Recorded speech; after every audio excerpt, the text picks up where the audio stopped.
5, 6, 7, 8 4 साल में चारों वेदों का अध्ययन। फिर अष्टावर्षीय चतुर्वेदी, एक एक वेद के लिए एक एक जन्म चाहिए, 1 साल में किया। द्वादश सर्वशास्त्र भी, जितने शास्त्र है सब जान लिया सिर्फ 4 साल में, 9, 10, 11, 12। फिर 4 साल षोडशे कृतवान भाष्यम, 13, 14, 15, 16 ये 4 साल में भाष्यों की रचना की। गीता पर, ब्रह्मसूत्र पर, उपनिषद पर भाष्यों की रचना की। जिस समय हम लोग खेलते रहे उस समय उन्होंने ऐसे काम किया था शंकराचार्य जी ने। ये उनकी आधा आयु 32 साल रहे हुए, 6 साल तैयारी, फिर 16 साल तैयारी, फिर 16 साल में उतना काम किया। सारे भारतवर्ष 3 बार घुमा, धर्म की स्थापना की। इतना बड़ा काम, 400 ग्रंथ उपलब्ध है शंकराचार्य जी का, आदि शंकराचार्य जी का। आज कितने नष्ट है पता नहीं, इतना बड़ा काम सिर्फ 16 साल में। भगवान राम भी वैसे अल्प समय में संपूर्ण विद्याभ्यास भगवान राम को हो गया। अब दशरथ सोचने लगे हैं कि विवाह करना राम जी का। 12 साल के थे भगवान राम, तो विवाह का सोच चल रहा है। कितने भी ढूंढो योग्य कन्या नहीं मिल रही दशरथ को। राम की जैसी कन्या वो कहां मिलेगी? लगन वो है, दोनों का लगन उसका कहते हैं जो मिलना, शरीर और शरीर, मन और मन, आत्मा और आत्मा में मिलना होना चाहिए। कभी कभी सिर्फ शरीरों के बीच में होता है, 2 शरीरों के बीच में होता है। वो शादी जहां तक रूप रहे, सुंदरता रही, वहां तक चलता है, बाद में नहीं चलेगा वो। क्योंकि शरीर की सुंदरता जब तक रहेगी तब तक की वो शादी रह सकती है। शरीर और शरीर के बीच में जो हुआ, मन और मन के बीच में अगर शादी हुआ वो जीवन भर रहेगा। क्योंकि मन जीवन भर रहेगा, हरा भरा रहेगा। मन की क्षमता कम नहीं होती है। अगर आत्मा और आत्मा के बीच में होगा लगन, वो शादी होगा, तो मरने के बाद में भी रहेगा वो। इसलिए विधवा विवाह नहीं करते थे उस समय, क्योंकि वो रहें, सिर्फ शरीर नहीं है, वो रहें। एक जो आगे गया वो दूसरे की प्रतीक्षा करते थे, क्योंकि संबंध आत्मा और आत्मा के बीच में अविनाशी संबंध है। आत्मा का नाश नहीं है, और आत्मा और आत्मा के बीच में जो संबंध होता है उसका भी नाश नहीं है। इसलिए उस योग्य कन्या का ढूंढ चल रहा है दशरथ का, हो नहीं पा रहा है। मंत्रालोचन में बैठता है दशरथ, वशिष्ठ जी, वामदेव जी आदि 8 गुरु थे इनका, और 8 मंत्री, सुमंत्र है, मंत्रवर्धन है, अशोक है, दृष्टि है, ऐसे 8 मंत्री थे। तो बैठ के मंत्रालोचन चल रहा है लड़की के लिए, कन्या के लिए। उस समय विश्वामित्र जी आते हैं वहां, उसी समय, ठीक उसी समय थोड़ा काम है विश्वामित्र जी के लिए वहां।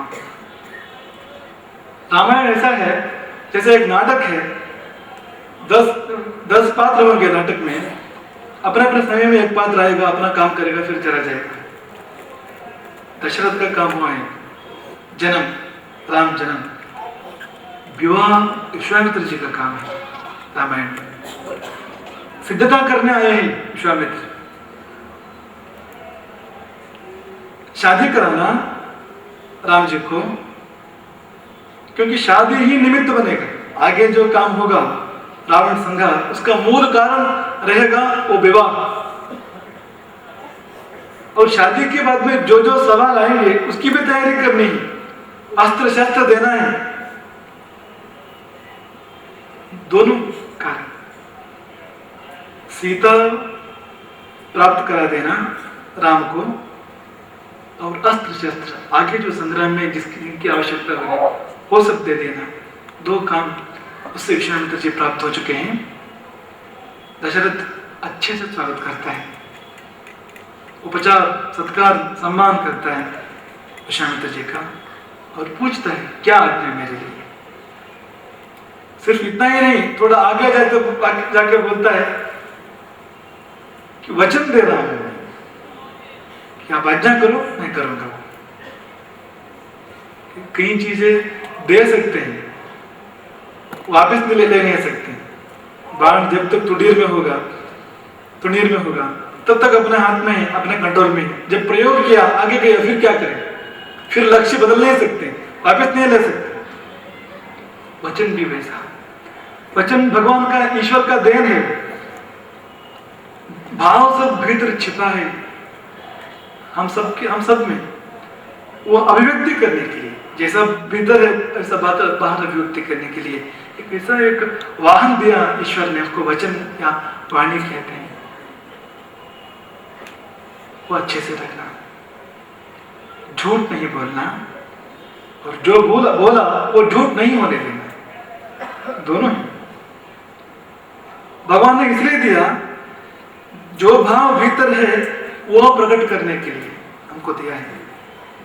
हमारे भीतर भाव रहता है, वाणी से अभिव्यक्त होता है, और जो सामने है उसका कानों में चला जाता है, हृदय में जाता है, उसी भाव वहां अभिव्यक्त होता है। जो भाव यहाँ था वही भाव वहां अभिव्यक्त होता है। ज्योत से ज्योत जगाते चलो, जैसे यहाँ जो भाव है वो भाव वहां जगता है। ऐसे एक मैकेनिज्म वचन में कभी ये इधर उधर होने नहीं देना। जो नहीं है वो नहीं बोलना, जो है वही बोलना, और जो बोला वैसे ही होने के जैसा आगे ख्याल रखना। दोनों जरूरी, नहीं तो जिन्होंने दिया ये दे उसको अच्छा नहीं लगेगा, दुरुपयोग हुआ तो उसको अच्छा नहीं लगेगा। इसलिए वचन देते समय समझना, सोच समझ के देना। बाद में वैसे करना ही। वचन के लिए क्या नहीं किया हमारे देश में, कुछ भी किया, सर्वसमर्पण कर चुके हैं वचन के लिए। तो स्वागत किया, सम्मान किया, पर्याप्त था। आगे जाके एक वचन भी दे दिया दशरथ ने। क्या आज्ञा? आप विमर्श न करें, क्या बोलना क्या नहीं बोलना, आप कह सकते हैं कुछ भी, मैं करूंगा। विश्वामित्र जी मांगे, वही मांगे जो ये दे नहीं पाएगा, वही मांगे। वो कहते हैं सिद्धाश्रम में मेरा यज्ञ चल रहा है, मेरी साधना चल रही है, उसमें बार बार विघ्न आ रहा है। सुबह वो मारीच बार बार आके, जब पूर्णाहुति होगी यज्ञ की, उस समय आके भंग कर रहा है यज्ञ का। और वो नियम ऐसा है, शाप नहीं दे सकते उस समय, गुस्सा नहीं हो सकते उस समय, ऐसा है। इसलिए मुझे और कुछ नहीं चाहिए, राम को दो। मूर्छित हो गया दशरथ। राम से अलग रहना ये कल्पना भी नहीं कर सकता। इतना प्रेम राम में, इतना प्रेम, वो मोह भी हुआ था प्रेम। दशरथ समझता था ये मेरी संपत्ति है, मेरे घर की संपत्ति है, जो दुनिया की संपत्ति थी, जो विश्व की संपत्ति थी, सारे विश्व की संपत्ति थी, उसको समझता था मेरे घर की चीज है।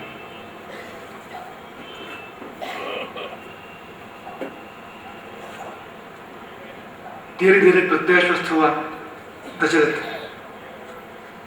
सोचा नहीं अब क्या करें,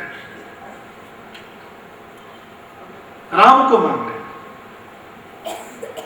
तय किया नहीं देना, किसी भी हालत में नहीं देना। सूर्यवंश का मर्यादा का प्रश्न था। सूर्यवंश वाले कभी वचन भंग नहीं किए, पहले कभी नहीं किए, उतना बड़ा सवाल था। फिर भी राम के सामने कुछ भी नहीं, वचन भंग ये वो धर्म अधर्म कुछ नहीं पता। मन में तय किया दूंगा नहीं, और बोला ये नहीं होगा। राम महल में रहने के लिए योग्य है, वनवास के लिए योग्य नहीं है, इसलिए नहीं दूंगा। सुकुमार शरीर है वो, ये कैसे राक्षसों के साथ लड़ेगा। ऊन षोडश वर्षोयम रामो राजीव बलोचना, 16 साल भी नहीं हुआ अभी। न युद्ध योग्यता मस्त पश्यामी सह राक्षस ही, युद्ध योग्यता नहीं है, राक्षसों के साथ लड़ नहीं पाएगा। राजीव लोचना, कमल के जैसे आंखें, कमल श्याम होते होते वो संकुचित हो जाते हैं, वैसे ये भी छोटा है, शाम होते होते इनकी आंखें भी वैसे हो जाती हैं, सो जाते हैं। राक्षस जगते हैं उस समय, उनको निशाचर कहते हैं ना राक्षस को। जैसा शाम होता है वो नींद से उठते हैं, फिर इनका काम चलता है, इसलिए निशाचर कहते हैं। देखो, दिन में काम करना, रात में सोना, संध्या समय ध्यान उपासना करना, ये धर्म नियम होता है। क्योंकि रात में तमोगुण जागृत रहता है, तमोगुण का धर्म है वो नींद। दिन में रजोगुण जागृत रहता है, रजोगुण का धर्म है वो क्रिया, काम करना, एक्टिविटीज, वो सब रजोगुण का धर्म है। संध्या समय में सत्वगुण जागृत रहता है। समझो सुबह सुबह सूर्योदय से पहले वो ऐसा रहता है, तमोगुण दुर्बल हो गया, तमोगुण का समय खत्म हो रहा है, रजोगुण अभी प्रबल नहीं हुआ, तमोगुण की बुढ़ापा, रजोगुण की बाल्यावस्था भी नहीं हुई, उस समय सत्वगुण जागता है, प्रवर्धमान होता है। उस समय ध्यान, उपासना, जाप, एकाग्रता, ये सब उस समय करना होता है। अगर इसके खिलाफ में चलेंगे, प्रकृति के खिलाफ में होता है, प्रकृति नियम के खिलाफ में होता है, वो अच्छा नहीं होगा। उससे रात में जगने से वात विकार होगा, दिन में सोने से श्लेष में विकार, कफ विकार होगा। 3 धातु हैं, 2 का विकार हो तो फिर क्या बचा जीवन में? आजकल वही कर रहे हैं, रात में जगते हैं, दिन में सोते हैं, उसको निशाचर कहते हैं। जो रात में जगते हैं, दिन में सोते हैं, क्योंकि इनका स्वभाव ही है प्रकृति के खिलाफ में जाना, व्यवस्था के खिलाफ में जाना, व्यवस्था तोड़ना ही स्वभाव है। तो वो शाम में जगते हैं, ये शाम में सो जाते हैं, छोटा है, एक कैसे होगा? इसलिए राम को भेज नहीं सकता, और वहीं पे राम से अलग नहीं रह सकता, राम के बिना रह नहीं सकता, तो ये होगा नहीं महाराज जी। आप ये बताओ कौन राक्षस है वो, इनके पीछे कौन है? मैं स्वयं आऊंगा, मेरी सेना आएगी, जब तक प्राण है तब तक मैं लड़ूंगा। तब विश्वामित्र ने कहा, महर्षि विश्वामित्र ने कहा, मारीच और सुधा जो रावण के सेवक है, रावण के लोग हैं, रावण का ये सब चलता था। आजकल जो टेररिज्म देख रहे हैं, यही था उस समय। रावण का राज ही इलीगल था। लंका थी कुबेर की, इनकी जो बड़े भ्राता, बड़े भाई कुबेर थे, उनका था वो लंका, तो वो हासिल की, वो वश में लिया, वही न्यायबद्ध नहीं था वो। फिर सब जगह इनका ये चलता था, पंचवटी में, यहाँ वहाँ कुछ राक्षसों को वहाँ रखना, जो अच्छे लोग हैं, जो सज्जन है, तकलीफ देते थे जाके उनको। अच्छा काम जब चलता था तब बाधा डालते थे। अभी भी टेररिस्ट लोग जो निरपराधी होते हैं, जो कुछ नहीं जानते हैं, ऐसे लोगों में गोली चलाते हैं, कुछ बहुत कुछ करते हैं। वही विषय है, भयोत्पादक था, आतंकवादी था वो बहुत बड़ा रावण। तो उनके लोग हैं ये, एक जी में बाधा डाल रहे हैं। दशरथ तो और भी घबरा गया, रावण के लोग, तो महाराज जी क्षमा करें, मैं भी आ नहीं पाऊंगा। उससे पीछे दूसरा वचन जो दिया था, उससे भी पीछे हो गए, क्षमा करें। विश्वामित्र जी ने बहुत समझाया, देखो राम कौन है तुम नहीं जानता, मैं जानता हूं। वशिष्ठ जी से पूछो, वो जानता है राम कौन है।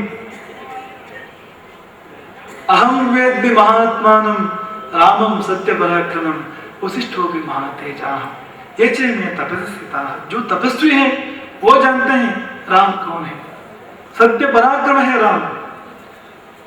राम के पराक्रम सत्य के लिए, उसको सत्य पराक्रम कहते हैं, सत्य संग्रह कहते हैं। पराक्रम कई लोगों के पास होता है, रावण के पास भी पराक्रम था, परंतु वो सत्य पराक्रम नहीं था, क्योंकि पराक्रम सत्य के लिए नहीं है, असत्य के लिए है। तो वशिष्ठ जी से पूछो, वो जैसे बोले वैसे करो, वचन भंग नहीं करना, ये उचित नहीं है, तुम्हारी कुल की मर्यादा नहीं है। सुनने के लिए तैयार नहीं है दशरथ। तब गुस्सा आया। जो मुनि ज्योति के जैसे थे वो अग्नि के जैसे बने। एक वाक्य में कहते हैं दशरथ को, कुल की मर्यादा नहीं रखते हो, वचन भंग करते हो, ठीक है सुखी रहो, अपने बंधु बांधवों के समेत, बंधु मित्रों के समेत सुखी रहो। आशीर्वाद नहीं था वो, श्राप था। इसको विपरीत लक्षणा कहते हैं। मूर्ख को बुद्धिमान कहना, संस्कृत में मूर्ख को देवानां प्रिया कहते हैं। देवानां प्रिया इति मूर्खे। देवानां प्रिया कहने से अगर कोई विद्वान ऐसे कहा आपको देवानां प्रिय, वो सागरा नहीं, वो प्रशंसा नहीं, वो आपको मूर्ख कह रहा है। सिर्फ देवताओं को प्रिय बन सकते हैं, मनुष्यों का नहीं, ऐसा अर्थ नहीं करता है उसका। विपरीत लक्षणा कहते हैं उसको। विश्वामित्र जी विपरीत लक्षणा से कह रहे हैं, सुखी रहो अपने बंधु मित्रों के साथ, वचन भंग करते हो। बीच में वशिष्ठ जी आते हैं और कहते हैं दशरथ ठीक नहीं है, ये मेरी आज्ञा है, भेजो ना, इसे सबको बुलाओ। अगर नहीं भेजोगे कुछ भी हो सकता है, क्योंकि विश्वामित्र जी अपने आप नहीं आए, प्रेरणा से आए, उनके पीछे एक दैवी प्रेरणा है। तो जैसे बोले वैसे करो। देखो यहाँ विरोध नहीं है वशिष्ठ विश्वामित्र में। वशिष्ठ जी और विश्वामित्र जी आप जानते हैं आपस में कैसे हैं, परंतु राम का विषय जब आता है दोनों एक है। वशिष्ठ जी विश्वामित्र जी के पक्ष में हैं। फिर वशिष्ठ जी जब कहने लगे तब सुनना पड़ा दशरथ को, क्योंकि अयोध्या में वशिष्ठ जी का जो वाक्य है वो कोई टाल नहीं सकता। वो राजा से भी ऊपर था उनका स्थान, तो दबा करना पड़ा, परंतु पाप घटा था। तब तक पाप घटा था। कैसे पूछो आप, कैसे? क्योंकि राम को भेजा था ना, वचन पालन हुआ ना, फिर पाप कैसे? पाप का 3 स्तर होते हैं, मानसिक, वाचिक और शारीरिक, 3 स्तर होते हैं। अगर मन में सोचा कोई बुरा चीज, चोरी करूंगा, हत्या करूंगा, कोई भी बुरा चीज मन में सोचा तो मानसिक पाप हो गया। वाणी से बोला तो 2 हो गया, पहले सोचा फिर बोला, तो पाप का दूसरा स्तर, दूसरा स्टेप, मानसिक, वाचिक। किया तीनों करते समय पीछे दोनों रहते हो, मन में सोचता है और वाणी भी रहती है और करता भी है, तीनों। पुण्य भी वैसे, अगर अच्छा चीज सोचा तो मानसिक पुण्य आया, बोला वाचिक भी है, दोनों है, किया तीनों। इसलिए अगर अनजान कुछ होता है, शरीर से कुछ हो जाता है, मन में सोचा नहीं, मन में वो भाव नहीं था, शरीर से कुछ हो गया, अपने आप हो गया, तो पाप नहीं है। क्योंकि अगर मन नहीं जानता तो पाप नहीं है, पीछे मन चाहिए। पीछे मानसिक वाचिक स्तर होने से आगे का पाप लगता है, मानसिक स्तर नहीं होने से पाप नहीं लगता। ये हनुमान जी बोलते हैं। सुंदरकांड में दशरथ रावण के सारे स्त्रियां जो है सबको देखा, अस्त व्यस्त अवस्था में देखा हनुमान जी ने, तो सोचते हैं पाप लगा मुझे, इनको इस अवस्था में देखा है। फिर वही प्रश्न तो वही चलता है, उनके भीतर ही चलता है, वही मन ही मन कहते हैं नहीं पाप नहीं लगेगा, क्योंकि मेरा भाव शुद्ध था। अगर एक स्त्री नष्ट है, वनिता नष्ट है, तो वनिताओं के बीच में, महिलाओं के बीच में ढूंढना पड़ता है, और कई मृगों के बीच में ढूंढना नहीं हो सकता। तो मेरा धर्म था, भाव शुद्धि से मैंने किया है, मन में कुछ नहीं था, इसलिए पाप नहीं है। परंतु ध्यान रखो, पुण्य भी वैसा, अगर पूजा कर रहे हो मन नहीं है, मन के और कहीं है, तो पूजा का भी फल नहीं रहेगा। पीछे मन होने से फल होगा, मन नहीं होने से फल नहीं होगा। यहां क्या हुआ है, दशरथ ने मन में सोचा है, तय किया है, राम को नहीं भेजूंगा, मानसिक पाप लगा, बोला वाणी से भेजूंगा नहीं, वाचिक पाप पे लगा। तब तक वशिष्ठ जी आए तो कायिक पाप, शारीरिक पाप होने नहीं दिया वशिष्ठ जी ने, परंतु इसका फल आगे आता है।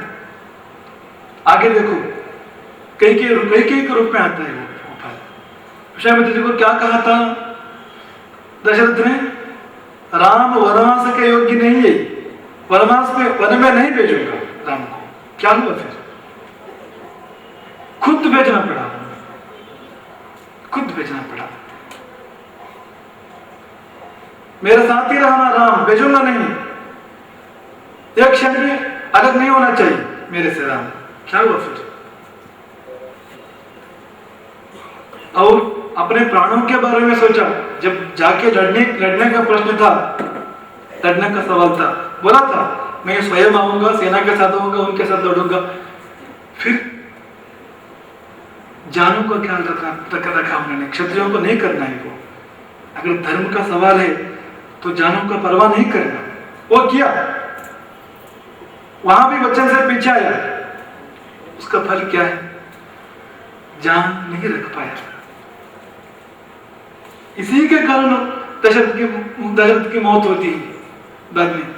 कर्म का फल कैसा रहता है देखो, क्या शिक्षा, क्या सीख मिलता है रामायण से। देखो, पाप हुआ वज्र भंग रूप में, मौत आया कैसे दशरथ को, उसी रूप में। जो वचन दिया था कैकेयी को, पहले 2 वर्ष वचन दिया था, वही आया वापस। वचन भंग पाप, और पाप का जो फल है वो भी उसी के रूप। इस बार वचन भंग नहीं कर पाएगा, क्योंकि दूसरा वचन दे लिया था कैकेयी ने बोलने से पहले, राम का सौगंध कहो तुम, राम के ऊपर शपथ लो फिर बोलूंगी। तो राम के ऊपर लिया था दूसरा बार, वाल्मीकि रामायण के हिसाब से 2 बार पहले दिया था वो ठीक है, वो 2 बार जो है वो अभिव्यक्त करने के लिए कौशल कैकेयी यह शर्त रहती है, तो राम के ऊपर शपथ करो, राम का सौगंध लो। बोले नहीं था, जिस चीज के ऊपर शपथ करते हैं, अगर शपथ भंग होता है तो आपत्ति वहां आती है। प्रिय चीज के ऊपर शपथ लेना, अगर शपथ भंग किया तो आपत्ति उस प्रिय चीज में आती है, तो अभी वो वचन भंग नहीं कर पाएगा। विश्वामित्र के साथ जो करना चाहा था वो कर नहीं पाएगा।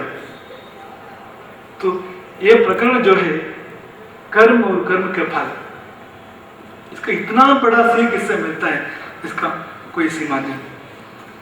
ठीक है, वशिष्ठ जी की आज्ञा से भेजना पड़ा, भगवान राम को भेजना पड़ा।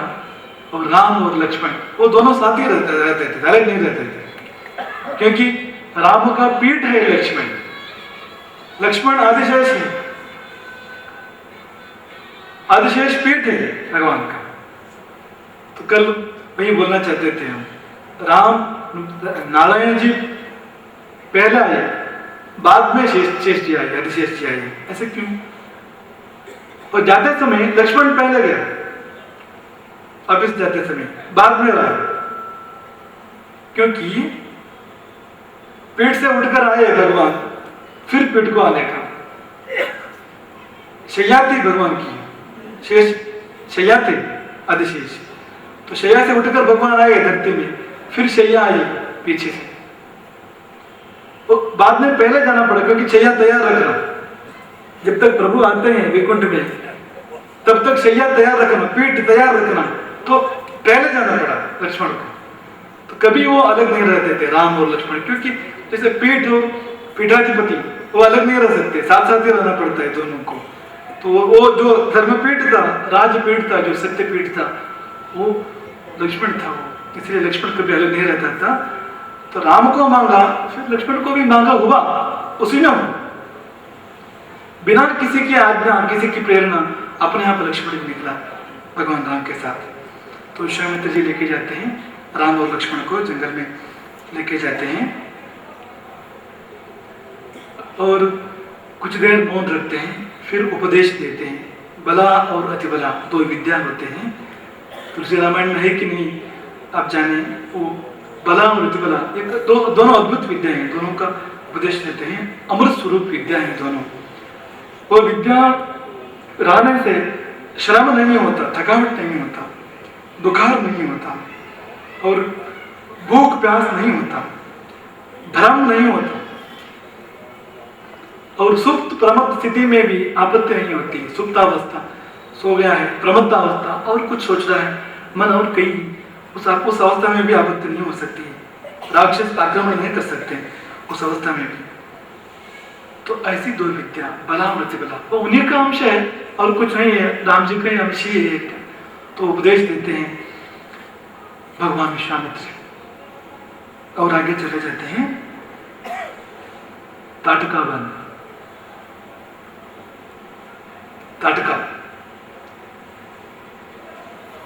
ताटका क्या थी? राक्षसी नहीं थी वो। ताटका वो देवता थी। वो आगे चित्र है, ताटका का एक भयंकर चित्र है, तो उसमें वो जो महाद्वार है उसमें वो चित्र की रचना है। वो वैसे नहीं थे पहले, वो यक्षी थी। यक्ष देवताओं का एक वर्ग है। विद्याधरो सरो यक्ष रक्षो गंधर्व किन्नरा पिशाचो उक्षेक सिद्धो भूतोमी देव योनि। देव योनि में आता है। देव, विद्याधर, यक्ष, गंधर्व, ये सब देव योनि में आते हैं। वो वही थी, परंतु उसका मन वैसा नहीं था। तन यक्ष शरीर था, भीतर मन राक्षस मन था, क्रूर मन था। एक बार अगस्त्य जी के ऊपर आक्रमण करते हैं ताटका, और ताटका का पुत्र मारीच, वो भी राक्षस नहीं था, वो भी यक्ष था पहले। वो दोनों आक्रमण करते हैं अगस्त्य जी के ऊपर।